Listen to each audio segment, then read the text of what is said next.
There was once a man whose wife was dead, and a woman whose husband was dead. The man had a daughter, and so had the woman. The girls were well acquainted with each other, and used to play together in the woman's house. One day the woman said to the man's daughter, "Listen to me. Tell your father that I will marry him, and then you shall have milk to wash in every morning, and wine to drink, and my daughter shall have water to wash in, and water to drink." The girl went home and told her father what the woman had said. The man said, "What shall I do? Marriage is a joy, and also a torment." At last, as he could come to no conclusion, he took off his boot, and said to his daughter, "Take this boot. It has a hole in the sole. Go up with it into the loft, hang it on the big nail, and pour water in it. If it holds water, I will once more take to me a wife. If it lets out the water, so will I not."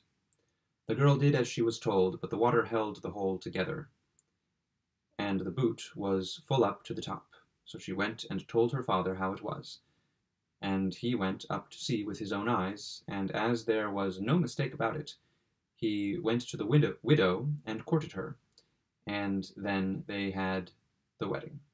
The next morning, when the two girls awoke, there stood by the bedside of the man's daughter milk to wash in and wine to drink, and by the bedside of the woman's daughter there stood water to wash in and water to drink. On the second morning there stood water to wash in and water to drink for both of them alike. On the third morning there stood water to wash in and water to drink for the man's daughter, and milk to wash in and wine to drink for the woman's daughter. And so it remained ever after. The woman hated her stepdaughter, and never knew how to treat her badly enough from one day to another. And she was jealous because her stepdaughter was pleasant and pretty, and her real daughter was ugly and hateful.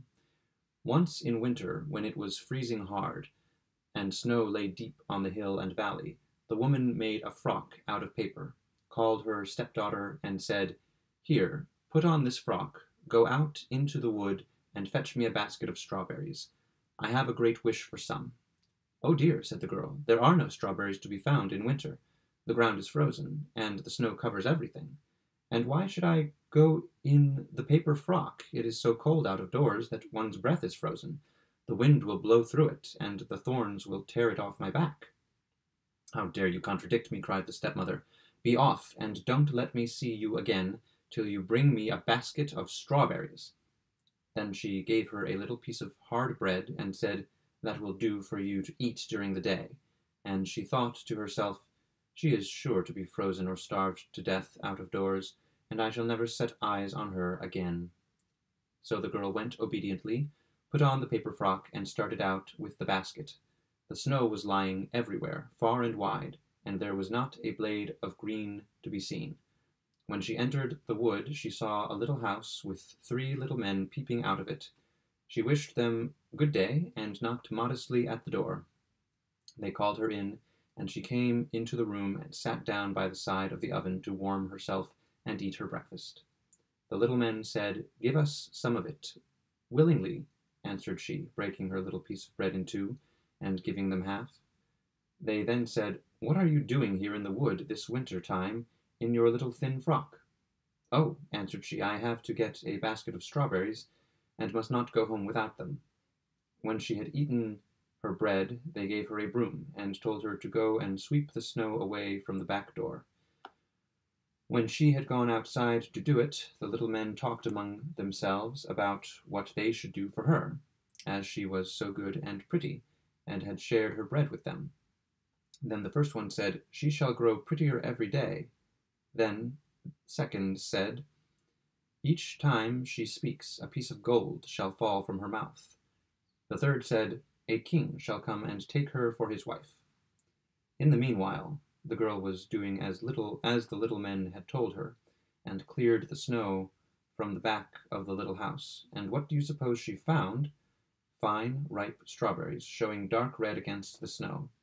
Then she joyfully filled her little basket full, thanked the little men, shook hands with them all, and ran home in haste to bring her stepmother the thing she longed for. And she went in and said, "Good evening," a piece of gold. As she went in and said, "Good evening," a piece of gold fell from her mouth at once. Then she related all that had happened to her in the wood, and at each word that she spoke gold pieces fell out of her mouth, so that soon they were scattered all over the room. "Just look at her pride and conceit," cried the stepsister, "throwing money about in this way."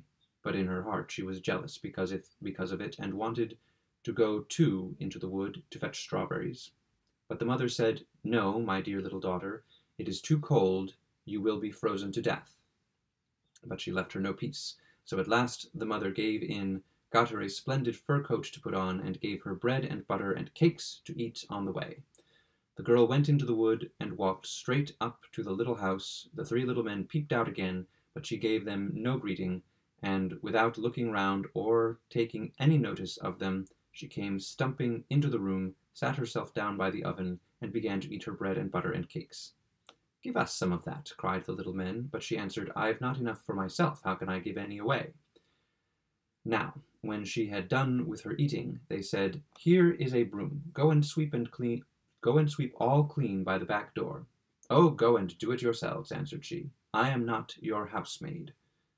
But when she saw that they were not going to give her anything, she went out to the door. Then the three little men said among themselves, "What shall we do to her, because she is so unpleasant and has such a wicked, jealous heart, grudging everybody everything?" The first said, "She shall grow uglier every day." The second said, "Each time she speaks, a toad shall jump out of her mouth, at every word." The third said, "She shall die a miserable death." The girl was looking outside for strawberries, but as she found none, she went sulkily home, and directly she opened her mouth to tell her mother what had happened to her in the wood, a toad sprang out of her mouth at each word, so that every one who came near her was quite disgusted. The stepmother became more and more set against the man's daughter, whose beauty increased day by day, and her only thought was how to do her some injury. So at last she took a kettle, set it on the fire, and scalded some yarn in it. When it was ready, she hung it over the poor girl's shoulder and gave her an axe, and she was to go to the frozen river and break a hole in the ice, and there to rinse the yarn. She obeyed and went and hewed a hole in the ice, and as she was about it, there came by a splendid coach in which the king sat. The coach stood still, and the king said, "My child, who art thou, and what art thou doing there?" She answered, "I am a poor girl, and I am rinsing yarn." Then the king felt pity for her, and as he saw that she was very beautiful, he said, "Will you go with me?" "Oh yes, with all my heart," answered she, and she felt very glad to be out of the way of her mother and sister. So she stepped into the coach and went off with the king, and when they reached his castle, the wedding was celebrated with great splendor, as the little men in the wood had foretold. At the end of a year, the young queen had a son, and as the stepmother had heard of her great good fortune, she came with her daughter to the castle, as if merely to pay the king and queen a visit. One day, when the king had gone out, and when nobody was about, the bad woman took the queen by the head, and her daughter took her by the heels, and dragged her out of bed, and threw her out of the window into a stream that flowed beneath it. Then the old woman put her ugly daughter in the bed, and covered her up to her chin. When the king came back and wanted to talk to his wife a little, the old woman cried, "Stop, stop, she is sleeping nicely. She must be kept quiet today." The king dreamt of nothing wrong, and came again the next morning, and as he spoke to his wife, and she answered him, there jumped each time out of her mouth a toad instead of a piece of gold, as heretofore. Then he asked why that should be, and the old woman said it was because of her great weakness, and that it would pass away. But in the night, the boy who slept in the kitchen saw how something in the likeness of a duck swam up the gutter, and said, "My king, what makest thou? Sleepest thou, or wakest thou?" But there was no answer. Then it said, "What cheer, my two guests, keep they?" So the kitchen boy answered, "In bed all soundly sleep they." It asked again, "And my little baby, how does he?" And he answered, "He sleeps in his cradle quietly." Then the duck took the shape of the queen, and went to the child, and gave him to drink, smoothed his little bed, covered him up again, and then in the likeness of a duck swam back down the gutter. In this way she came 2 nights, and On the third, she said to the kitchen boy, "Go and tell the king to brandish his sword 3 times over me on the threshold." Then the kitchen boy ran and told the king, and he came with his sword and brandished it 3 times over the duck, and at the third time his wife stood before him, living and hearty, and sound as she had been before. The king was greatly rejoiced, but he hid the queen in a chamber until the Sunday came when the child was to be baptized, and after the baptism he said, "What does that person deserve who drags another out of bed and throws him in the water?"